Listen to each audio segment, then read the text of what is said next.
My name is Mehta Khan and I'm a faculty in JLR Institute of Management and Technology Jamshedpur. Hello everyone, आप सभी का एक बार फिर हमारे यूट्यूब चैनल की ऑनलाइन क्लासेस में स्वागत है। लास्ट वीडियो में हमने scope and subject matter of psychology के बारे में डिस्कस किया। Today we are going to discuss the functions, utility, need and importance of psychology. मैं आपको बता दूं कि इस यूनिट में से मिनिमम 8 नंबर का और मैक्सिमम 16 से 20 का एग्जाम में पूछा जा सकता है। छोटी यूनिट है, आप मैक्सिमम मार्क्स गेन कर सकते हैं और यूनिट भी आसान है। अगर आप लास्ट ईयर के क्वेश्चंस पेपर उठा के देखें किसी भी सब्जेक्ट के, हमेशा फर्स्ट यूनिट में से काफ़ी क्वेश्चंस पूछे जाते हैं। इसमें से आपके जो क्वेश्चंस बन सकते हैं वेरी शॉर्ट, यानी 2-2 नंबर के जो आते हैं, शॉर्ट क्वेश्चंस जो 4 नंबर के आते हैं, और लॉन्ग क्वेश्चन जो 16 मार्क्स का आता है। चलिए हम बात करते हैं मनोविज्ञान के कार्य, उपयोगिता, आवश्यकता एवं महत्व के बारे में। मनोविज्ञान मनुष्य एवं पशु पक्षियों के विभिन्न परिस्थितियों में व्यवहार की व्याख्या करता है। तो इस समय अगर देखा जाए तो उनके व्यवहारों को उचित दिशा भी प्रदान कर रहा है, जिससे मनोविज्ञान की वजह से सही दिशा प्रदान करने में बड़ी सहायता मिली है। अगर हम शॉर्ट रूप में कहें या संक्षेप में अगर इसकी बात किया जाए तो मनोविज्ञान का कार्य भी यही है, यही इसकी उपयोगिता है, यही इसकी आवश्यकता भी है और यही इसका महत्व है।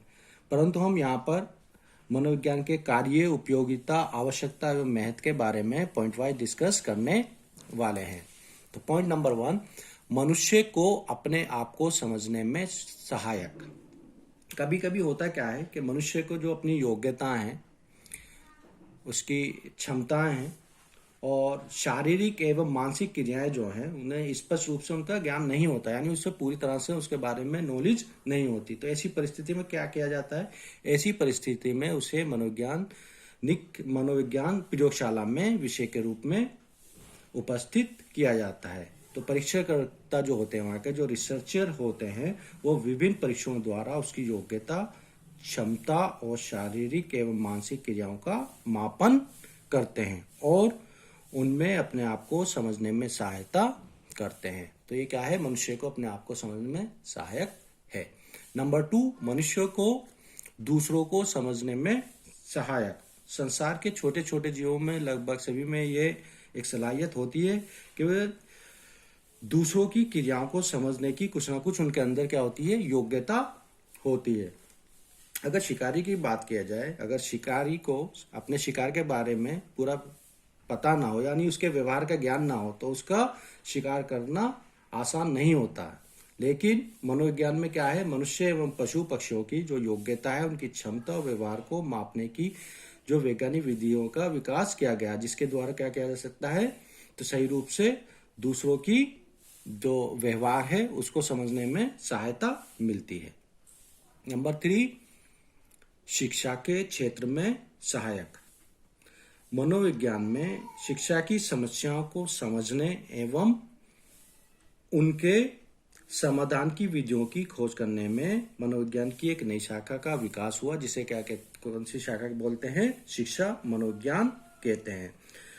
इससे शिक्षा मनोविज्ञान के द्वारा जो शिक्षा के आयोजक होते हैं, शिक्षा के प्रबंधक, चाहे वो शिक्षा के प्रशासक हों या विद्यालय के प्रधानाचार्य हों या सभी शिक्षकगण हों, सभी को क्या हो? शिक्षा से जुड़ी समस्याओं को समझने में मदद मिलती है और उससे वो क्या कर सकते हैं? जो भी समस्याएं आनी है वो उसका आसानी से समाधान निकाल सकते हैं।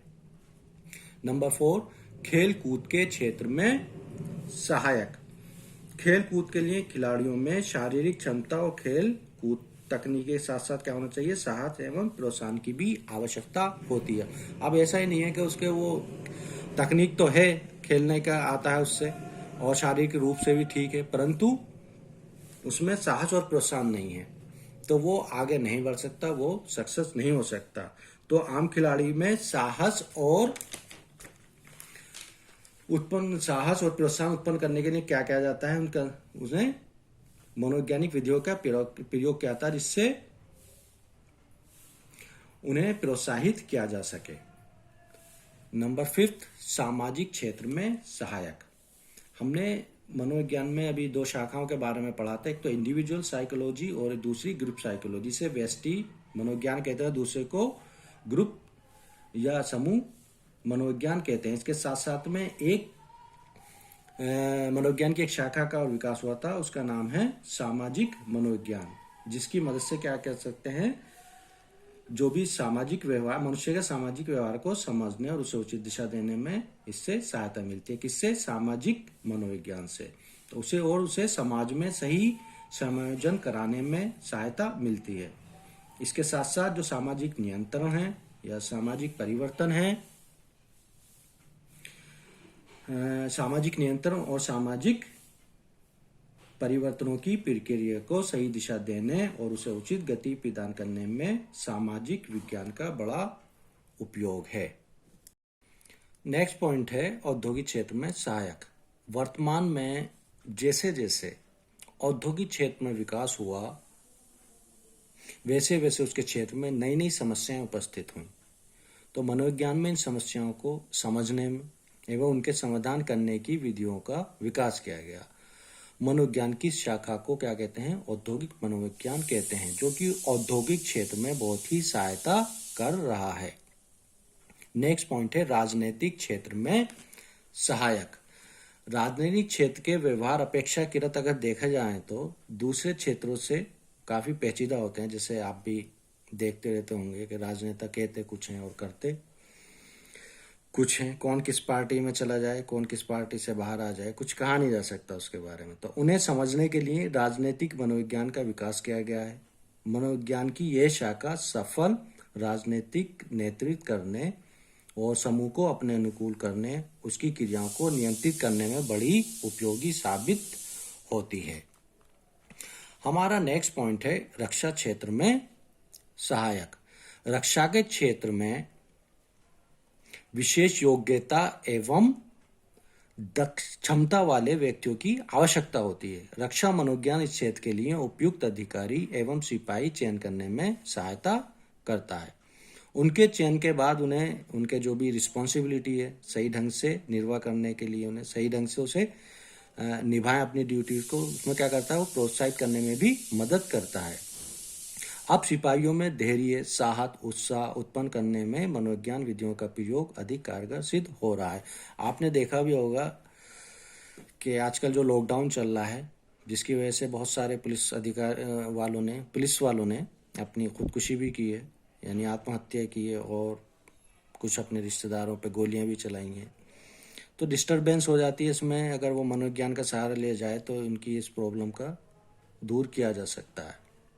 नेक्स्ट है अपराधियों को समझने में सहायक। अपराधियों की जो मनोवृत्तियां हैं एवं क्रियाओं को समझने में जो है मनोविज्ञान काफी सहायता करता है, और अपराधियों को पहचानने में और उनके अपराधियों को जो किस वजह से वो अपराध करते हैं, उनके अपराध छुड़ाने में भी मनोविज्ञान काफी मदद करता है, जिसकी वजह से नई शाखा का विकास हुआ, जिसे क्या बोलते हैं, अपराध मनोविज्ञान कहते हैं। इसके बाद नेक्स्ट पॉइंट है मनोचिकित्सा में सहायक, यानी मेडिकल में सहायक। मनोचिकित्सकों को पता लगाने के लिए कि मनुष्य के अंदर क्या क्या मनोविकार हैं, उसका पता लगाया जाता है, फिर उसकी इलाज किया जाता है। तो मनोचिकित्सा के अंदर भी एक नए शाखा का विकास हुआ, जिसे क्या बोलते हैं, मेडिकल साइकोलॉजी कहते हैं।